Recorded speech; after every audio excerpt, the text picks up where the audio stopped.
예, 안녕하십니까. 이번 시간에는 이제 과도 특성과 거리 계수인데, 예, 그 뭐지? 이전 영상에 이제 최대 음압 레벨을 얘기하면서 제가 고조파 왜곡을 이야기하지 않았습니까? 영상 아마 이게 이어져 있으니까 순서대로 보시면은 그게 있습니다. 근데 제가 그걸 얘기하면서 마지막쯤에 가만히 보다 보니까 그 레벨이 좀 더 생각보다 올라가서 이거 뭐지? 진짜 고조파 왜곡을 이야기했는데 이 영상에는 고조파 왜곡이 생겨야겠네라는 생각을 들었는데 진짜 생겼더라고요. 그래서 중간중간 보시다 보면은 소리가 지금 제가 녹화하는 이 영상에 비해서 이 바로 전 거 영상이 좀 소리가 살짝살 깨지거나 지직지직이 살짝 진짜 미세하게 살짝 있어요. 그러니까 물론 이제 지금 거보다는 소리가 굉장히 크게 들릴 거예요. 크게는 들리는데 대신 약간 소리가 약간 깨진 현상들이 들릴 겁니다. 그래서 어쨌건 이전 영상은 고저파 왜곡에 대해서 요거랑 비교하시게 되면 느껴지네. 이런 현상이 생기는구나. 그래서 고저파 왜곡을 조심하기 위해서 이제 저희들이 그 녹음이나 이런 거 할 때 마이크 레벨 보시게 되면 이제 여기도 있지만 보통 이제 녹음실 쪽이나 이제 방송국 쪽은 절대 그러니까 주황색도 웬만하면 안 넘기려고 해요. 오히려 좀 낮게 받으려고 해요. 나중에 확 이제 키우면 되니까 이제 그런 것들이 왜 필요한가, 왜곡이 생기면은 어떻게 소리가 안 좋아지는가에 따라서 이제 알 수 있는 것 같습니다. 자, 이제 그 얘기는 이제 그래서 전 거랑 비교하시면 되고요. 이제 7, 8번 과도 특성과 거리 계수는 그냥 간단하게 설명을 하면 될 것 같아요. 두 개를 같이 이었습니다. 어떤 거냐면 과도 특성은 그냥 댐핑 나중에 이제 댐핑에 대해 이야기하겠지만 댐핑이랑 비슷한 것 같아요. 뭐냐면 일단 다이나믹 마이크를 약간 기준으로 약간 얘기하게 하면은 어쨌건 이 마이크가 소리를 제가 내게 되면 이 음압에 따라서 마이크의 진동판이 울려서 그게 전기 신호로 바꿔서 소리 신호로 형성이 되는 거거든요. 근데 뭐가 있냐면 컨덴서 마이크나 이런 것들은 이게 그 판으로 되어 있다 보니까 굉장히 민감하게 반응을 해요. 그래서 한마디로 이 소리가 전달됐을 때 이거를 소리로 바꾸는데 반응 속도라고 생각하시면 돼요. 컨덴서 마이크는 이제 그 판에다가 이제 느껴진 그 음압을 그냥 전기 신호로 그냥 바로 받아버리기 때문에 그거를 그냥 바로 전기 신호로 바꿔버리는데 다이내믹 그 컨덴 그 다이나믹 마이크 같은 경우는 진동판이 직접 움직여야 되는 거잖아요. 이게 물리적으로 움직여야 되기 때문에 아무래도 반응 속도가 컨덴서 마이크보단 다이나믹 마이크가 느린 거죠. 이게 댐핑 개수도 뭐냐면 댐핑 개수가 뭐냐면 나중에 이야기하겠지만 소리를 낼 때 소리가 이제 이게 잡아준 역할이에요. 그러니까 이게 소리가 둥둥둥 거릴 때 궁짝궁짝이 아니라 이게 궁짝궁짝이 아니라 궁짝궁짝 이렇게 이 댐핑 개수가 낮으면 뭐 댐핑 개수에 따라서 이게 약간 그 밴드나 댄스 같은 경우는 소리가 딱딱딱 끊어지는 거잖아요. 그런 거에 비해서 클래식 같은 경우는 살짝 울림이 있다 보니까 댐핑 개수가 어찌됐건 댄스를 할 때랑 클래식을 할 때랑 스피커 울림이 어떤 거는 바로 확확 잡아줘가지고 뚝뚝 소리가 끊어줘야 되는 음악이 있는 반면 약간 늘어져야지 오히려 듣기 좋은 음악들이 있거든요. 그런 것처럼 과도 특성 같은 경우는 좋다 나쁘다가 아니라 그냥 그 마이크의 특징이 그렇다. 그래서 컨덴서 마이크는 그 뭐지 소리를 받아들이는 게 되게 민감하게 받아들이고 다이나믹 마이크는 좀 더 약간 느리다. 물론 이제 저희가 확 그 느끼지는 못하지만 그 두 개를 비교하면 어쨌건 그 차이가 있는 거죠. 이게 뭐랄까 그 블라인드 테스트가 그냥 듣게 되면은 그냥 자유롭게 듣다 보면은 별 차이가 안 나는데 두 개를 동시에 들으면 좀 티가 나는 것들이 있거든요. 그래서 그런 차이가 있다라고 하고 사실 과도 개수는 평상시 이제 제가 음향을 하면서 뭐 과도 개수가 몇이야 이렇게 굳이 이야기하지는 않아요. 그냥 자연스럽게 그런 게 있다라고 하고 그냥 알고 있는 그냥 기본 값 중에 하나인 거죠. 그래서 요런 게 있다라는 거는 어쨌든 알고 계셔야 되니까 거기에 대한 이야기 하는 거고요.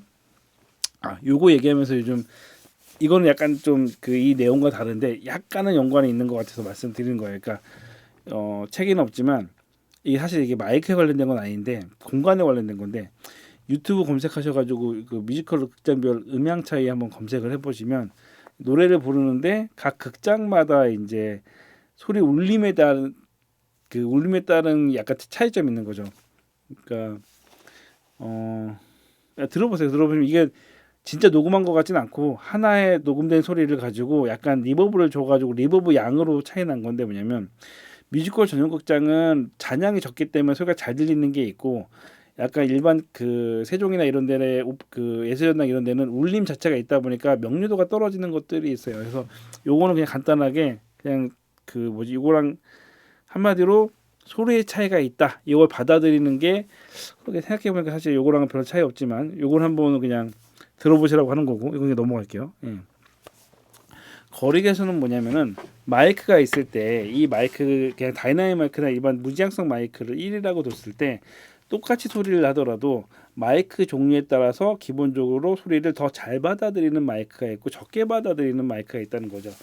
그래서 일반적으로 이제 이게 무지향성이라고 해서 1이라고 뒀을 때 마이크를 이런 그 단일 지향성을 하게 되면 그 그냥 뭐지 일반 무지향성보다 똑같은 그 조건이었을 때 소리를 1.7배 정도 더 받아들이는 거죠. 왜냐면은 그 지향성 그러니까 저희가 이제 그 뭐지 물줄기 같은 거 호스 같은 경우에 이제 그 나가는 구멍을 작게 하게 되면 멀리 나가지 않습니까? 공간이 작아지면서 소리를 멀리 내보는 것처럼 마이크도 무지향성처럼 이게 퍼져 있다가 지향성을 잡기 위해서 방향을 줬게 되면 이쪽에 있는 것들이 좀 더 그 뭐지 단소리를 배제하고 좀 더 멀리 있는 소리도 더 받아들일 수 있는 조건이 되는 거죠.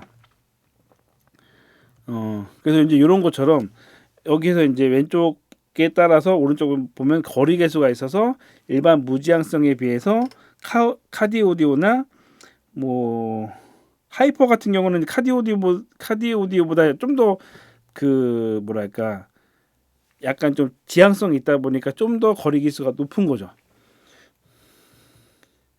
요거 약간 비교인데 샷건 마이크 같은 경우는 최대 3까지도 더 한다고 하더라고요. 샷건 마이크 같은 경우가 간단하게 생각하시면은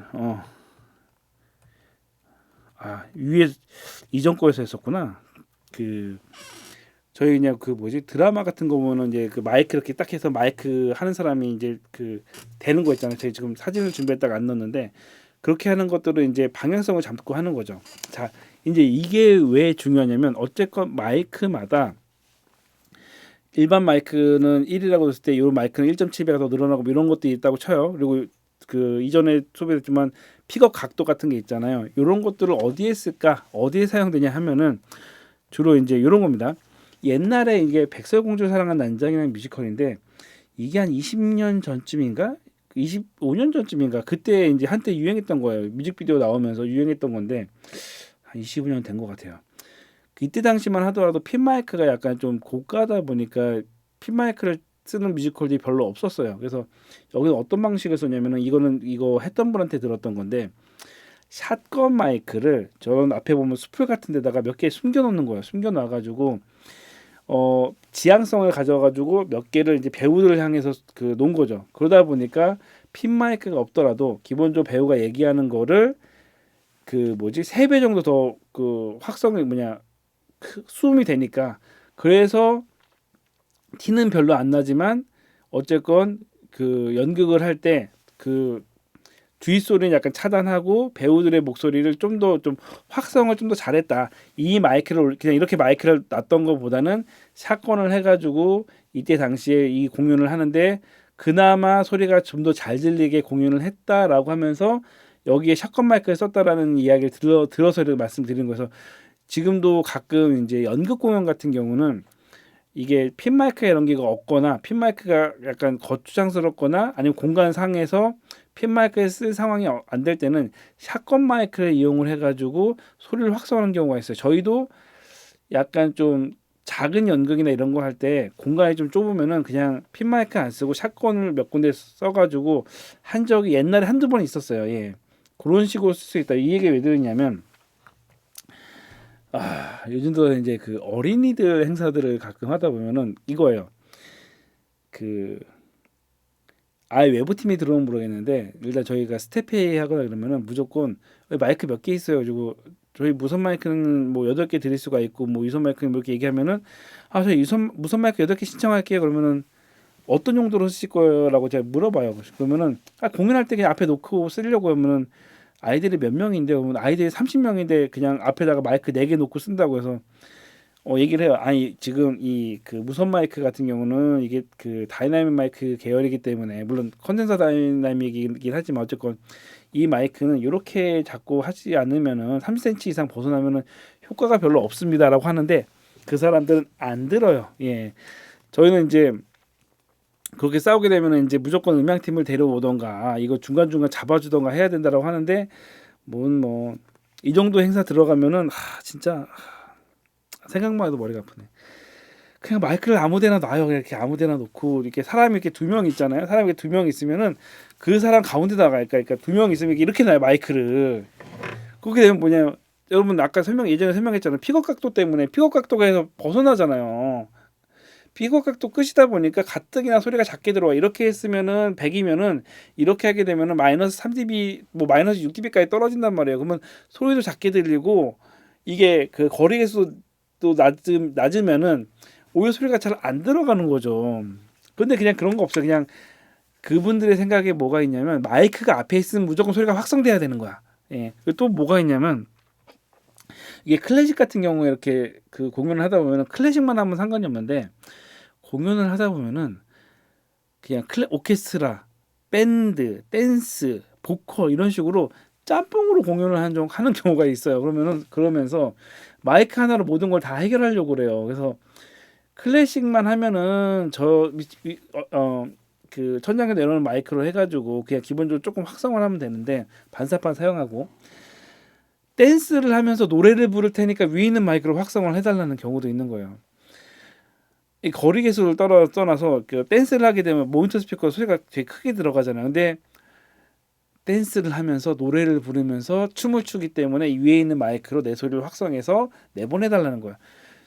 그 배경 그 주위에 이제 MR 소리가 더 큰데 내가 노래 부르는 것보다 MR 소리가 더 큰데 막 그런 경우가 있어요. 그래서 이게 마이크 관련된 기본 그 이론에서는 이제 끝나기 때문에 말씀드리는 거는 나중에 공연을 하다 보면은 안 되는 것들을 요구하는 사람들이 굉장히 많아요. 뭐 저 같은 경우는 공연장이다 보니까 그냥 안 되는 건 안 되는데요라고 해버리고 그냥 무시하면 되는데 가끔 힘없는 엔지니어 가나 아니면 교회나 이렇게 좀 힘이 없는 게 아니면 돈 받고 하거나 그렇게 되면은 요청하는 사람이 그러니까 터무니없는 것들을 이야기할 때가 있어요. 근데 그것들에 대해서 오케이라고 하면 안 되는 거죠.